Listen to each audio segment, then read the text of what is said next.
Hey, what's going on? It's Coach Luca here with Joel Jamieson. There we go, baby. And what we're going to cover today is we're going to do energy systems like cardio. Now, here's the thing. One of the things about cardio is that a lot of people just bucket it in one thing. Oh, I did cardio today. What type of cardio did you do? And it's like, well, I don't know. I was just sweating and working hard and like I was really out of breath, right? But what we wanted to break down and in a very simple way, very understandable way, break down the 3 different cardio systems / energy systems. The anaerobic, alactic, anaerobic, glycolytic, and aerobic. Now the thing is, it sounds geeky.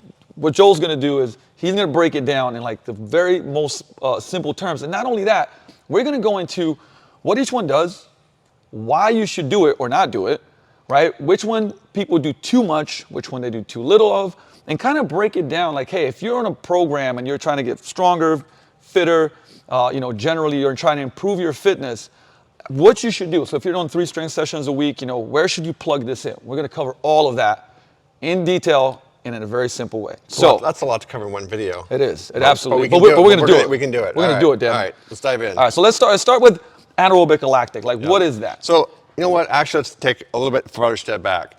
As Lucas said, like this word cardio gets thrown around all the time, and it pretty much means doing anything other than lifting weights for the most part, Pretty right? much, yeah. It's just this broad catch-all term. But let's talk about the fact that cardio basically means cardiovascular, okay? And that is a distinction with the aerobic system, right? The cardiovascular system is the aerobic end, and these two are the anaerobic end. The biggest difference, if you don't know that, it's that the aerobic system uses oxygen, and that's why it needs a cardiovascular system. These two systems are the anaerobic piece of the puzzle, and they do not use oxygen, hence the term anaerobic. So, as Lucas said, this stuff can get really deep in the science. It can confuse you and sound like it's a lot more complex than it is. But if you just look at each one of these in a simple manner, it makes a lot more sense when we put the pieces together. Okay, so let's go like this, okay? These two, no oxygen. Yep. Hence anaerobic. That's literally what anaerobic means is no oxygen. And this one?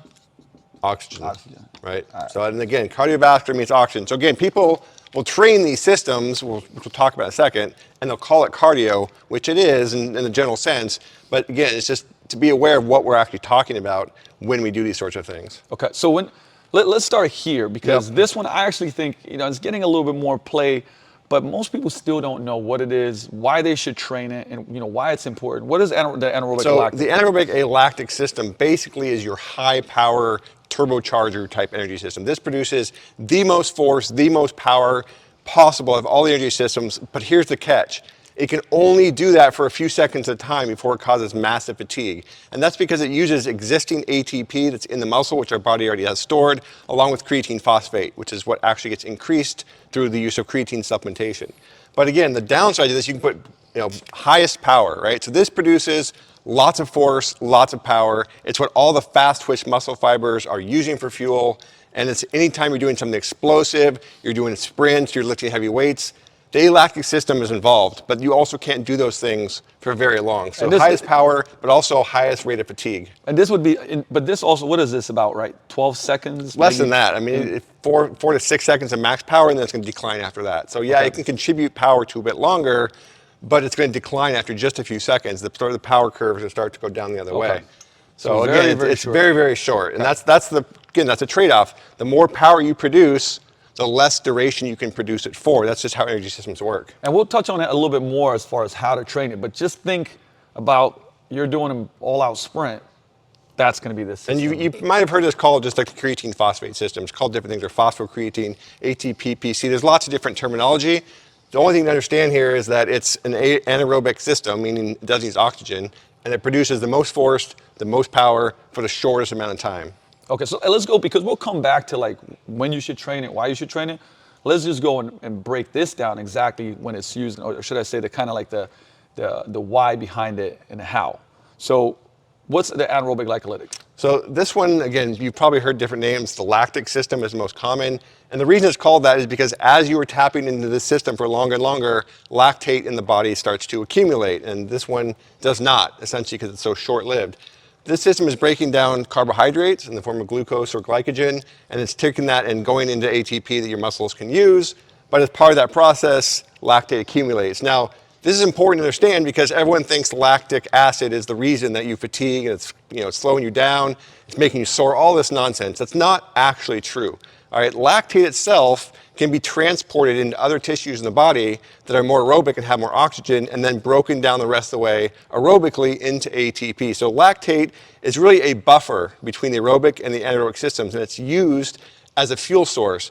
But the biggest thing here is the glycolytic system can produce energy for quite a bit longer than alactic, so it can start really kicking in pretty quickly and go up to, like, say 20, 30 seconds, somewhere in there, before it's going to start peaking.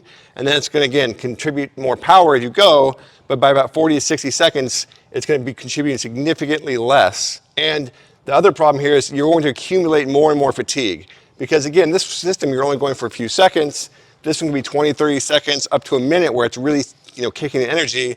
And the more you rely on either one of these systems, again, you pay the price in terms of fatigue. So this is really, we could call this just the fatigue, like, I'm really tired system. This is, really only. I'm literally going to put that in. Yeah, really tired, exactly. This is the system where you're really tired and you're gassed out. It's because that you use this system for such a long period of time, which again, 23 seconds isn't a long period of time, or 40 seconds, but it's more than enough time to make you really, really tired. This would actually, you know what, when we did basketball preseason conditioning, and we do 200s and 400s. Yep. And if anybody's ran that at all out, that's the really tired system. Exactly. And you're in anaerobic glycolytic. And if you've done this all out, like you need time to fully recover. Exactly. Like you're not going to just be like, 30 seconds and I'm going again. And we'll talk about that in a second, but that's an important point. But that's the anaerobic glycolytic system. Now this one, like I said, this is the one that everybody kind of, the aerobic system. But let's touch on this, and obviously, time-wise what it means, but also there's different levels of that, which we'll come back to it as well. Look, this is your forever system. Like, this system is functional and producing energy from the moment you're born until the moment you die, essentially. The aerobic system is what fuels life itself, and it's a part of literally every performance, and there's multiple reasons for that. The first one is it's always on, like I said, so even if you're going a very short distance, it's still contributing something. It's just might not be the majority of it. The other thing is this is what drives all of your recovery. So whether we're talking about recovery from workouts, whether we're talking about recovery in between reps, it doesn't matter. The aerobic system is what's driving that, because it's what's allowing these systems to contribute energy again. So in between repetitions of intervals, or in between any sort of high intensity, anything really, it's up to the aerobic system to restore the body's internal environment and make sure that these systems can contribute energy again. So what you're saying with the aerobic system is, is that anything that you use, this is going to benefit it. It's going to benefit recovery, but also if you're a power athlete, and we'll say, well, I don't need to do this, but this is actually going to help you recover for this. Yeah, correct? look, it's a matter of degree, right? Like a strength athlete, power lifter, whatever, doesn't have to have the aerobic system of a marathon runner. Like, there's diminishing returns. But also having too poorly developed aerobic system will impair their recovery and their overall work capacity.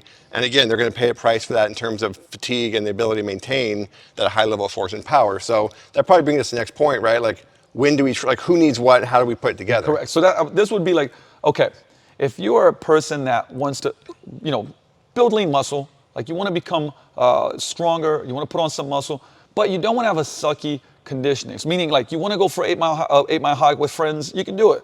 You want to go play ball for an hour, like basketball for an hour and a half, you can do it. You've got a hobby of boxing, you can do it. And those are some different energy systems right there, obviously. Yep. But if you want it to be, fit and ready, kind of like the athlete for life, improve your general fitness, what would that look like, right? Because we'll talk about, like, what do people do too much of? We'll get there at the end, but what should somebody do that wants to develop what I was just talking about? Sure. Well, first of all, let's talk about a lot of the weightlifting side of things is going to develop some of these, just because, again, it's heavy, it's high intensity, it's high force and power. So you'll get some of this training just from the, Actually, I got a question for you. So, yeah. So, look, for instance, I got a video the other day. I'm doing an all-out set because I wanted to PR on my heavy RDLs, and it lasted about 1 minute and 15 seconds. Now, would that fall right there into the anaerobic? Sure, of course. That's largely anaerobic. Okay. The aerobic system is playing a role, obviously. But when you're producing that high force and power and you're lifting weights for that period of time, the majority of that, or a good percentage at least, will be driven by the anaerobic. But again, here's the catch. How many sets do you do? 2, 3. 2, 3 sets, right? So what's happening between those sets? Again, the aerobic system is kicking in. So again, there's benefits to this no matter what level of athlete you are. It's just a question of how high you need to develop. Because the biggest thing to understand here, and we can talk more about this, is you can't make all of these the highest potential possible. And what I mean by that is this is like a turbocharged 800 horsepower car, and this is like your Prius that can go forever, right? It's not that slow. No offense to Priuses, but this system basically, again, is going to be a limiting factor in longer type things. And we have to make a decision, right? We have to figure out what do we really want to get better at, what do we want to focus on, because I can't make a Prius go 150 miles an hour. It's impossible because the engine and the whole system's not built for it. And I also can't sprint at these speeds for a marathon type pace. So you got to figure out what you want to develop. So let's do an example. And I will say, like, a lot of the people that we train or that we know that come in here and say, hey, listen, I want to get stronger. I want to put on some muscle, but I want to be fit. I do stuff with the family, or I go play flag football, or I play basketball. They'll do usually about three strength workouts a week. Yep. Let's say they're full body, okay? And so now if I'm doing that, but I want to develop these engines, how would that look like if I want to get pretty damn fit? Like, Sure. I mean, above average. Yeah, I mean, fit. like I said, first of all, you're getting some of the anaerobic piece, or a big part of the anaerobic piece, in these strength workouts. Now, you can add some energy-specific system work for the alactic or even the lactic systems here. You'd be better off on the alactic side when it comes to strength and power. So you're talking, part of your workout could be some explosive jumps for 5 to 10 seconds. It could be some short sprints. It could be sled pushes. It could be some med ball throws. Those sorts of explosive, high-strength force power type activities are going to tap into the alactic system, right? And again, that's going to complement some of that strength training because we're tapping into the same general energy systems, which is going to have a synergistic effect, right? So on the other hand, like, let's talk about the glycolytic, because you said, well, what do people do too much? People do this too much, okay? They do this because it makes them tired, and they think because it's making me tired, it must be making me better. But it's really not that simple, okay? I can gas myself out all day long. It doesn't automatically mean I've trained myself to be more effective in my energy production. So they tend to do this as a finisher, or it's just an interval class or whatever, where their goal is just to be really, really tired by the end, and they'll accomplish that. But in the real world, this energy system from a performance standpoint is not used very often. And the reason is because exactly what you said. If you let's say you were to do a full out 200 meter sprint, or even a 400 meter sprint, and you were 100%, first of all, you're going to be tired, right? You're going to be you need a really long tired, break, yeah. as the system here says. Yeah. But the second question is, how long would you have to rest before you could repeat that same level of performance? And be in that high intensity in that range. Yeah, Because otherwise we start going.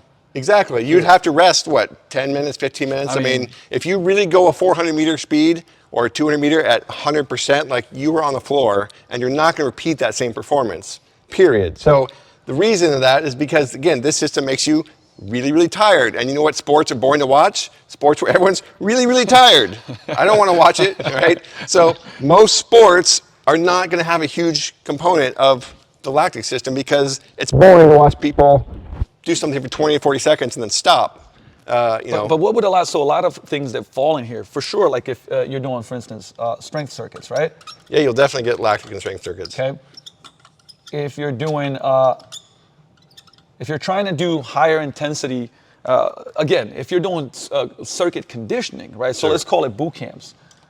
Basically, you can look at it from a heart rate standpoint, right? Anything that's getting your heart rate up into like 85 to 95% of your maximum or above, you are most likely contributing to this, or this system's contributing, and the longer you're going in that heart rate range, the more that contribution is happening, the more you are becoming really, really tired. So it's really simple. Do you know if you're using the system, are you gassed out? Are you becoming exhausted as you're doing it? Well, then you're probably relying on the glycolytic system. No, and here's a question. Electric extent too. So if you're doing 3 strength workouts a week, Yep. would it be smart to be doing 2 to 3 really high intensity circuit conditioning workouts? Probably not that much, right? So again, if our goal is here's the thing, if our goal is to increase strength and power and explosive force and ALAC system and strength training, then we want to focus our efforts on that. When we try to dilute too many things all in the same workout or all at the same time, we do exactly that. We dilute ourselves. And the body is not going to get the consistent stimulus that needs to get better. So if I'm doing 3 strength workouts, I'm going to throw in some of my alactic work. I'm probably not going to do a bunch of glycolytic work in those exercises or in that workout. And there's also some research. It's not exactly consensus, but there's some research here. It can have a negative impact on strength, and actually hypertrophy in particular. If you're doing a ton of glycolytic work on top of a ton of strength work, which is something people do all the time. So not really the best way to go about it. If you're going to do glycolytic work, ideally you want to do it in a separate session or farther away from your strength train.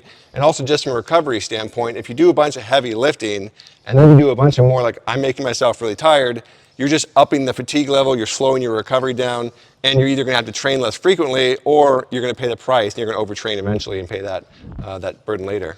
Okay, so good point here, again, is to, if you are doing this, it may be smart to do it on different days and just, this is where it's key to like, organize your training in a smart way. And what I mean by this is, hey, even with some high-level athletes that we train, we're putting the high intensity, sprints and like heavier work on the same day. So the high intensity is in one day, so we can have more recovery another day. Because if we go high intensity, you're not recovering.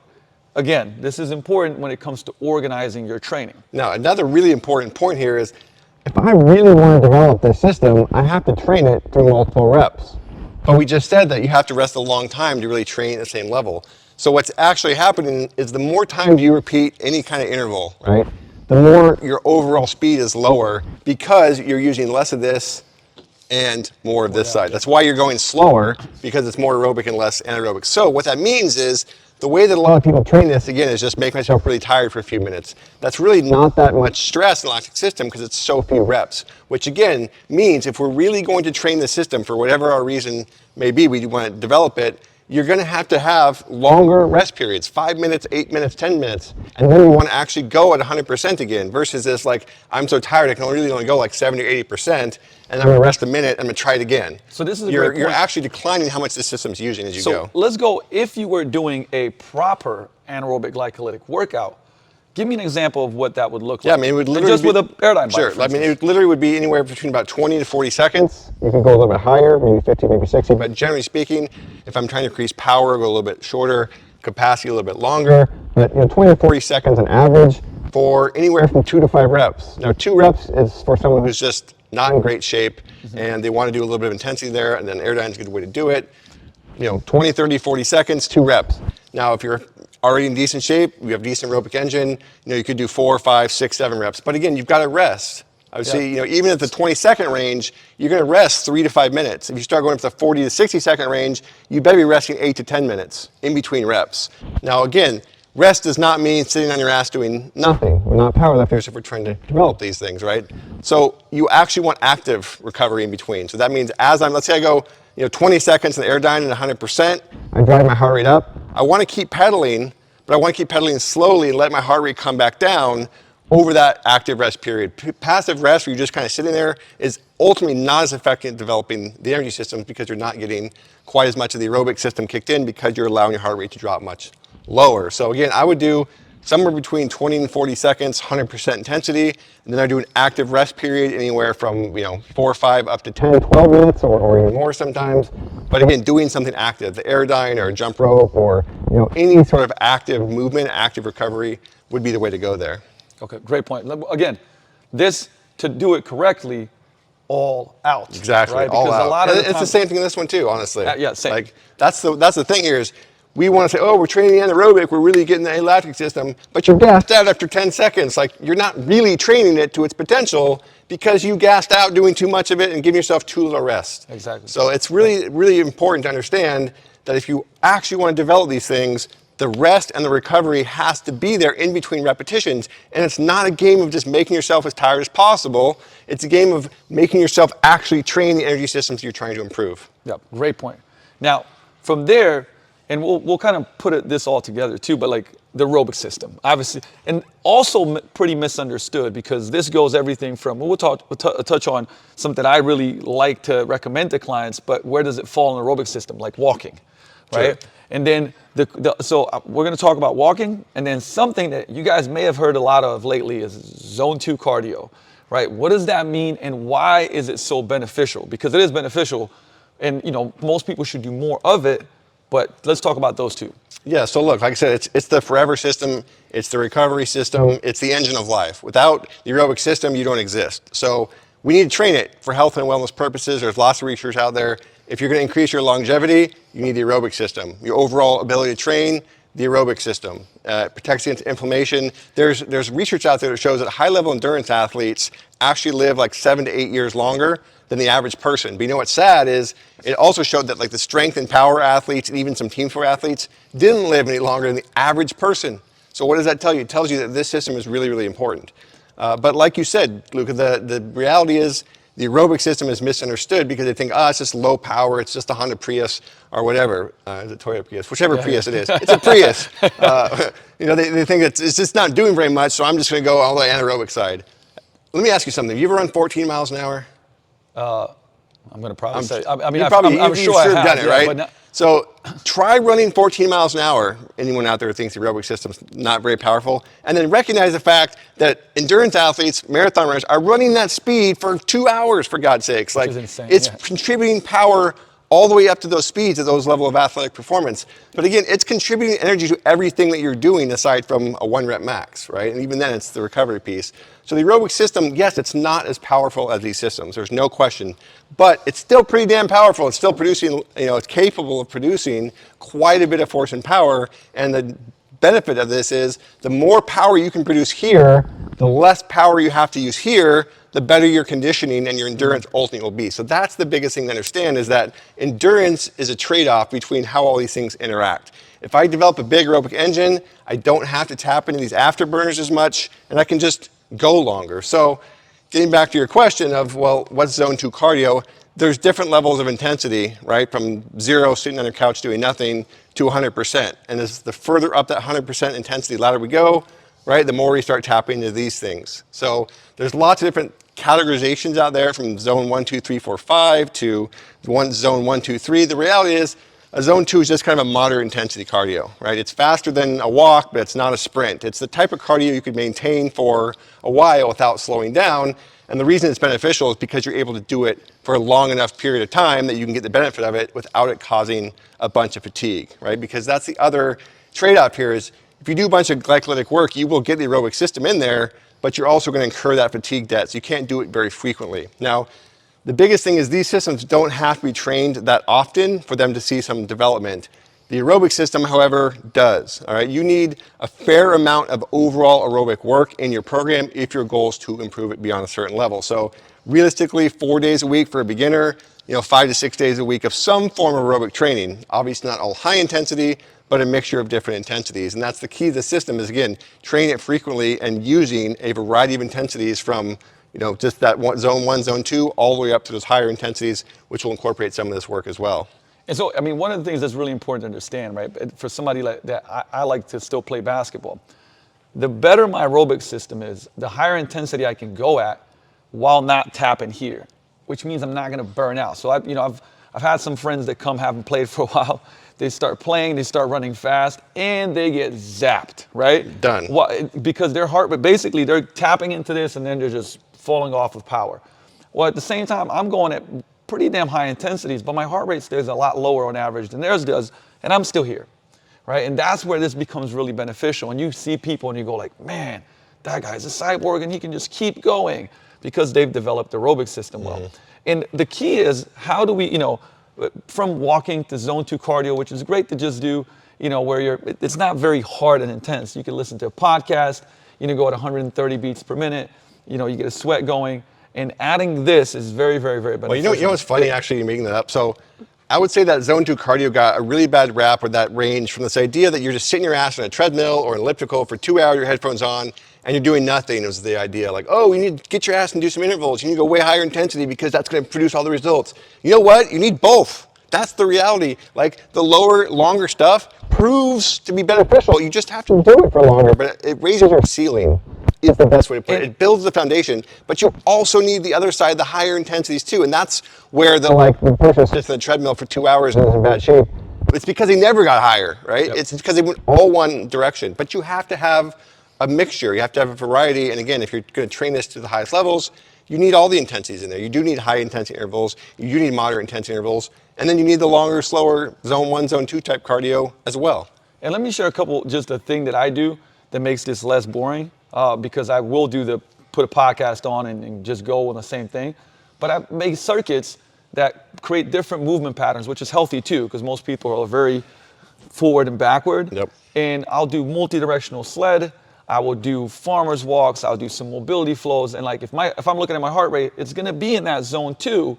But once I leave, I'm feeling better, my body's feeling better from moving, and it's not boring. You can switch basically the exercises up and make it like you can still plug it into here, which is what we do a lot at Vigor, where we're creating programs where people are not, I don't want to be on this, stair stepper for an hour. Okay. Me either. Nobody wants to be on that, right? People but do it. You don't have to be, right? You don't have to be. We do this with the Seawolves rugby team like once a week planned, where again, we're doing circuits and they're doing step ups and different sled pulls and different core exercises, and it all falls into here. So just know that it doesn't have to be boring. Yeah, and right? again, like for your average person, like zone 2, we could call like a heart rate somewhere between 120 and 150, kind of depending on where you're at in that spectrum of fitness and how long you're gonna do it for, somewhere in that range. But the biggest thing is you wanna be able to talk on some level as you're doing it. If you're out of breath to the point you can't talk, you're not in zone 2, you're above that, you're too high. So you can use that kind of like, they call it conversational pace. The other thing I'd say is for your average person, okay, I lift weights 3 times a week, I don't want to go to the gym more than that. Okay, great, get your ass out and hike. Get outside, go for a bike ride. Be active doing things that elevate your heart rate, and that's ultimately gonna have a ton of benefit from just being outside and training in that system in a variety of movement patterns in the real world. So that's one of the things I try to do is get in real world biking, and I get in hiking, and I try to do things outside swimming that are getting that cardiovascular work in. But to your point, they're not boring. I'm not sitting my ass on a treadmill. I'm trying to do things outside in the real world. And that's something I think people can really benefit from that say, I don't like going to the gym 4 times a week. That's fine. Find a place to hike, learn how to ride a bike, do something outside of the gym that has that same benefit. And so I'll kind of finish on a note as far as, what we started with, which is how do you get strong and fit and kind of develop this. And you'll notice that some of the things that me and Joel are saying, like strength training is very important, right? So you should have that in there. But this is one of the things that's done too much. So it's smart to implement more anaerobic alactic work, and certainly for most people, a lot more aerobic work in some different intensities. And then how can you make this more lifestyle based so it doesn't feel like I gotta go and just tread the same thing and do it over again. For me, for instance, I box and that kind of keeps me here quite a bit. So I don't need to do more than that. So I add one of these a week, then I strength train, and then I plug a bunch of these a week. And those are like I said, all types of different circuits and stuff that like makes me not be bored. And that kind of covers that. And my aerobic conditioning has significantly improved over time. And again, you can put the puzzle pieces together for your goals, but this is gonna really, really help you. Now, the thing is, if you're like, oh, man, this is a lot, and you really you're thinking about like, I wanna get really, really conditioned and fit in the next 8 weeks, guess what?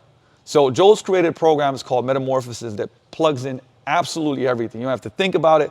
It touches on all of these, and all of these will get better, right? So if that's something that you're like, listen, I just need something to plug in, do, not think about. It's made by the #1 conditioning guy on the planet, so it's gonna work, I'm telling you, proven. Then click below, check out Metamorphosis. Like you already see like how many people have been using it, getting great results. And what else can I say? Do the work. Yeah, I appreciate that. I mean, the biggest thing too I want to talk about just to close things out here is energy systems are really, really important, okay? Like, yeah, being big and strong and looking the part is a big part of fitness. We all want to have those qualities, but this is ultimately going to keep you alive. This is ultimately what's going to help you feel your best. And it's also going to help fuel the ability to do these workouts without overtraining, without paying the price of not being able to recover in between workouts. So don't neglect the aerobic system. Just because it's the Prius doesn't mean you don't want to be seen driving it. Because I guarantee you, if you do, you will feel the benefits. And if you want a program done for you, Metamorphosis is a great way to start. I wanted to build something that the average person could build this foundation the way that I've been talking about. I cover a bunch of different methods, all the physiology behind it without making it boring. And if you're still listening to this, you probably haven't found this boring, so you would like the videos that are in the program. But it's a really good way to just build that foundation of energy systems in a way that, again, that's going to be effective. It's been proven for years of my work with different athletes, and it's something anybody can do. You don't need a ton of specialized equipment or any of that sort of stuff. So if you want a conditioning program, Metamorphosis is definitely the best place to start. With that said, guys, we'll be back with more content. We'll drop more dimes on things like this. So, out.